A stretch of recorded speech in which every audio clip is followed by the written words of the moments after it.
මම දැන් මගේ ගමන යන්න ලිස්ට් වෙලා තියෙන්නේ. දැන් මට යන්නයි තියෙන්නේ. ඒ වගේම ඔයාලා බලනවා ඇති මේ ඇයි මං කලින් වීඩියෝ එකත් මේ අද මැදගෙන තමයි වීඩියෝ කරලා තියෙන්නේ. දාමු දවස් එකක් දිගට හිතනවා ඇති. නෑ එහෙම එකක් නෙවෙයි. මම මේ අලුත් වීඩියෝ එකක් කරන්න යලා. ඉතින් මේ වීඩියෝ එකෙත් මම මේ ෂර්ට් එක තමයි අඳින්නේ. ගොඩක් දුරට මේ ෂර්ට් එක ඉස්සරහටත් නෙන්න දිනවා.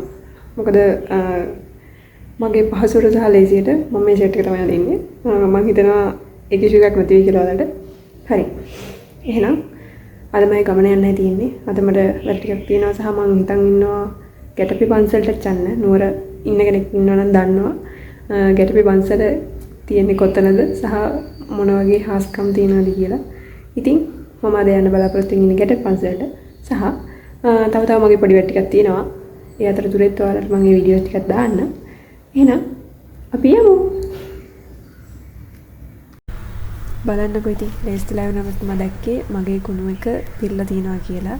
ඇත්තම කිව්වොත් ඉතින් ඔය ඩස්බින් එකක් නෙමෙයි බොක්ස් එකක් තියෙන්නේ. බොක්ස් එක ඇතුළට මම ඔය කුණු එහෙම කෑම කොළ එහෙම දාන්නේ. ඉතින් ඔය විදිහට මම දවසට එකතු වෙන ටික එකතු කරලා තියෙනවා. දිග වෙලක් හැදිලා තියෙන්නේ. ගැට ගහලා. දැන් ඉතින් මම ආයෙමත් තව ගැටයක් දාලා ඉවරලා ඔය වගේ ලොකු මල්ලක් හදනවා. හදලා ඉවරලා යනක මම ඕකත් මම කුණු ඩස්බින් එක ගානේ තියන් යන්නයි ලේස්ති උනේ.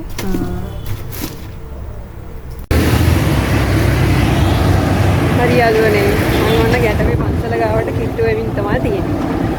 මෙතනට ලස්සනට විව් එකක් පේනවා කන්දක්. මම ඔයාලට පෙන්නන්න හරියට හැබැයි පෙනෙයිද කියන එක ෂුවර් නැහැ. ඉතින් බලන්න.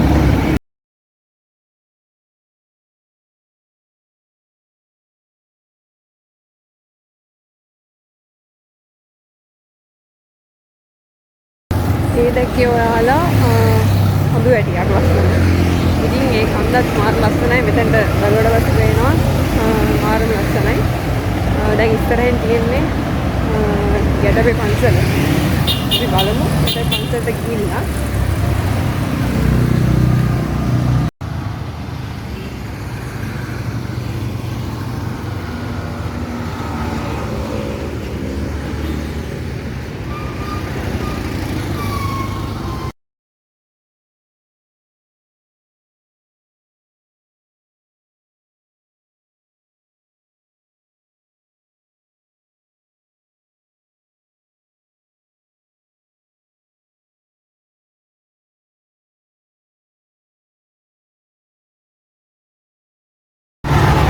මෙන්න මේව තමයි ගැටේ පන්සලට යන්න තියෙන්නේ. ඒ කියන්නේ පාරේ වාහන වැඩි වුණාට පස්සේ මිනිස්සුන්ට පරිස්සමට යන්න පුළුවන් මේ ගමන පන්සලට. ඉතින් මේ විදිහ තමයි යන්න තියෙන්නේ. අපි යමු දැන් ගැටේ පන්සලට යන්න තියෙන්නේ අපිට.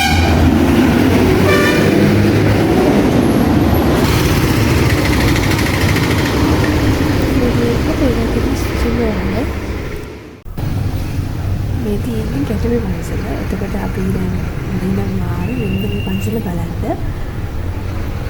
ඒ තියෙන්නේ ගැටපේ බෝධිය. එතකොට වල පෙන්නන ලොකු බෝගහක් තියෙනවා.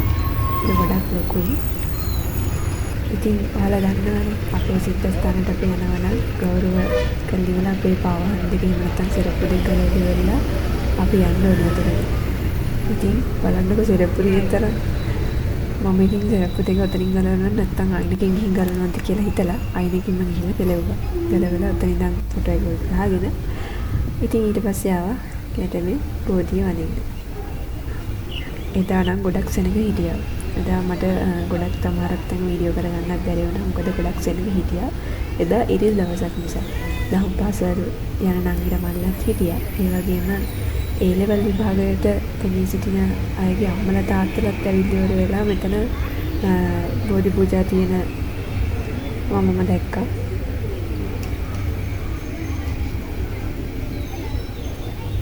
බලන්නකො කොච්චර ලස්සනද කියලා මල් තියලා පහන් පත්තු කරන වගේ හඳුන් කුරු තියෙනවා. ඒ සුවඳ තියෙනවා.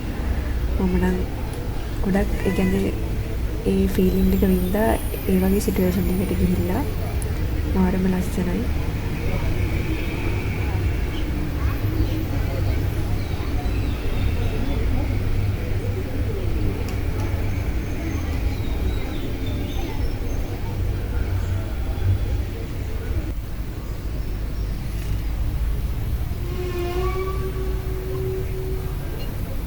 මේ තියෙන්නේ මහවැලි ළඟ. පේනවා නේද පාට? වතුර පාට පේනවා නේද? මම හිතන්නේ මේ දවස්වල වහිනවා. ඒ නිසා වින්දෝනි මෙච්චර පාට ටිකක් අපිරිසිදු. එහෙම නැත්තම් මීට වඩා අර නිල් පාට හුරු කොළ පාටක් එක තමයි වතුර තියෙන්නේ. අර ලස්සන කන්දකුත් තියෙනවා හැපැත්තෙන් පේන්න. මාරම ලස්සන අර ආටිස්ට් කෙනෙක්ට වගේ මෙතන ඉඳන් චිත්‍රයක් අඳින්න. මාර ලස්සන විව් එකක් තියෙන්නේ. ඔය බලන්නකෝ. මාරම ලස්සනයි. ඉතින් මම අර කලින් කිව්වා වගේ ඒ ලෙවල් නංගිලා මල්ලා විභාගයට පෙන්න සිටිනවානේ. ඉතින් එයාලට තමයි මේ පූජා තියන්නේ. එයාලගේ අම්මලා තාත්තලා ඇවිල්ලා.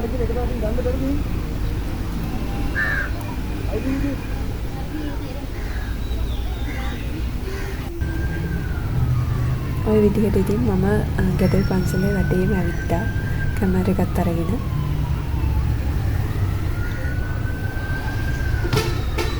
ඔය විදිහට පරවුණ මල් ටික අයින් කරන අංකල් කෙනෙකුත් මම දැක්කා.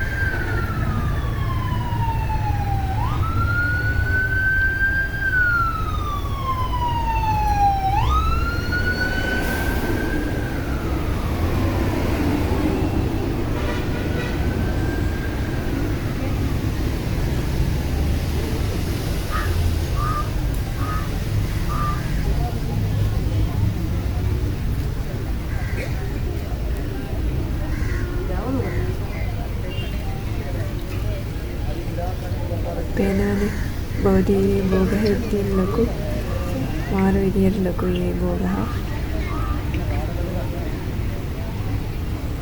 ඉතින් ඔය විදිහට බෝධීන් වහන්සේට සහ බුදුරජාණන් වහන්සේට පූජා කරලා තිබුණා වගේ දේවල්. ඉතින් මමත් ඉඳ තියෙන තැනකින් ගිහලා වාඩි වුණා. ඔයාලට කියන්න බෝධිය එහෙම නැත්නම් බෝගහක් යට ඉන්නකොට මාර විදහසක් දැනෙන හිතට. අමුතුම ලෝකයකට යනවා. ඔයාලත් අනිවාර්යෙන් බෝධීන් වහන්සේ ගාවට ගිහින් වැඳදී අනිවාර්යෙන් බිම ටිකක් වාඩි වෙලා ඉඳලා ඔයාලට ප්‍රාර්ථනා කරන්න ඕනේ. ප්‍රාර්ථනා කරන්න මාර විදහසක් දැනෙන්නේ. ඔය වෙලාවෙම ආව බලන්නකො මම බිම වාඩිලා ඉන්නකොට පරිවි ඉතින් එයාත් තැන් වල තිබුණ කෑම හැම කන්න පටන් ගත්තා. ඔය තියෙන ගැටල් පන්සලේ කාර්යාලය.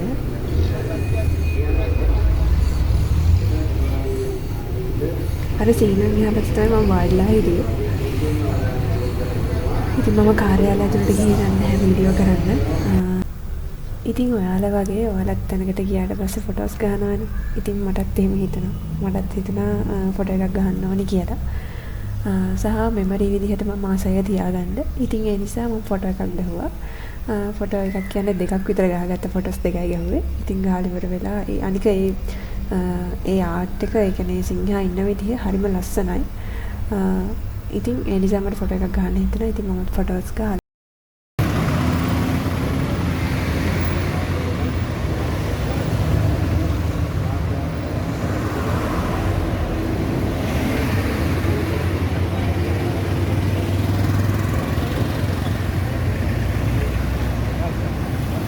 අද ඉරිදා දවසක්.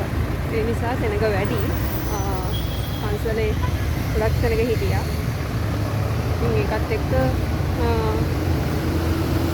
ගොඩක් අය වැඩි.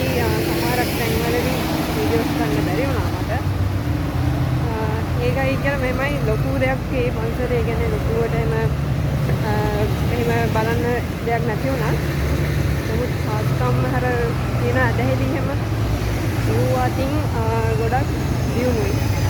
ඉතින් මට හිතුණා යන්න ඕනි කියලා. මොකද මටත් ගොඩක් අය කිව්වා නුවර ඉන්නවනම් එහෙම නැත්නම් පෙරදෙන ඉන්නවනම් නුවරවට ඉන්නවනම් යන්න අනිවාර්යෙන් පන්සලක් කියලා. කොහොමද යන්න මමත් හිල්ලි වෙලා ටිකක් වෙලා වාඩිලා හිටියා. වාඩිලා ඉඳලා ඉවර වෙලා දැන් මම යන්න හදන්නේ නුවර. තව මට බඩු ටිකක් ගන්න තියෙනවා. අපි එනම් බලමු මම තව කොහටද යන්නේ කියලා. මම ওই විදිහට පයින් ආවේ. මෙන්න මෙතන මේ ස්ටෑන්ඩ් එකක් තියෙනවා. එතන තමයි ආවේ.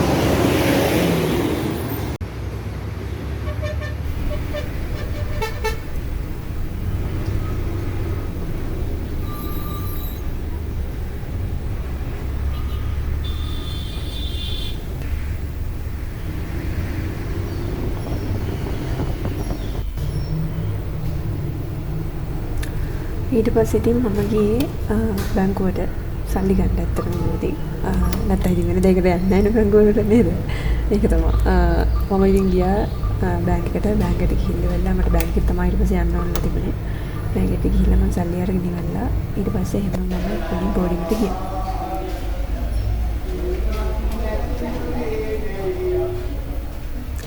එහෙනම් අපි ඊළඟ වීඩියෝ එකේ හමු වෙමු. බලමු අපි ඊට පස්සේ කොහෙද යන්නේ කියලා. එහෙනම් ඔයාලා මේ වීඩියෝ එක එන්ජොයි කරා නම් මේ වීඩියෝ එක යටින් කමෙන්ට් එකක් දාන්න.